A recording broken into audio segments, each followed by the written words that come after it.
So I was doing a call with one of our agents, and in part of leveling up their business, what they decided to do was hire another agent to do contract fulfillment for them um, instead of hiring an employee. Okay, which is fine. This is a choice, but it's a temporary choice, right? So what happened? That fulfillment person no longer was available. And then the agent found themselves back in deals, back doing the things they had just hired somebody to do for them.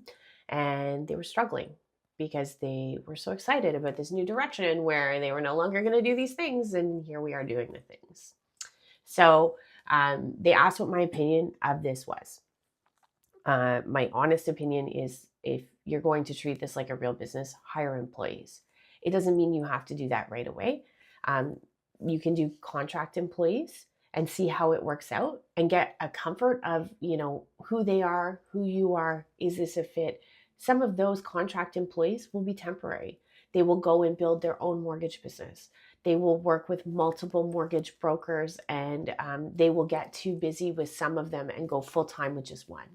um, some of them might end up being full time for you. So it's not necessarily a bad approach to go. And it's definitely a good learning experience to figure out what it is you want.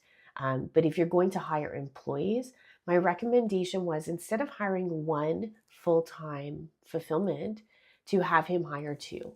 Hire two part time fulfillment people. By hiring two, you could train them at the same time. You could get the same amount of work as 8 hours, but you have more flexibility because we know in this job that maybe May, June, you're going to be a lot busier, sometimes September. And so if you have times of the year where your business is really ramping up and you have two part time employees, you could give them extra hours. If they're both working 4 hours a day, maybe during the busy times, they're working six, right?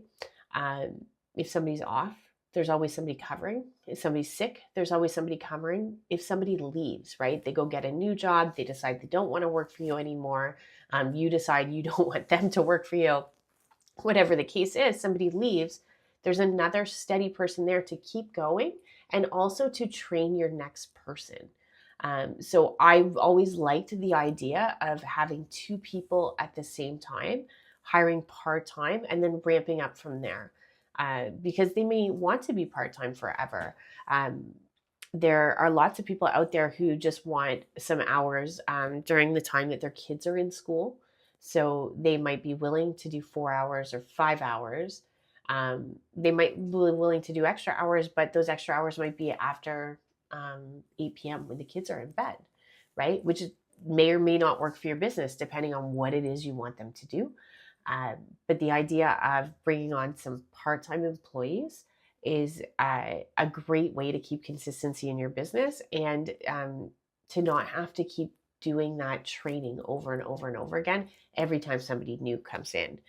I really encourage you to think about sustainability of your business when you're hiring because it isn't fun to get sucked back into doing bank statements and down payment and fulfillment and stuff after you've decided that you're not doing that anymore.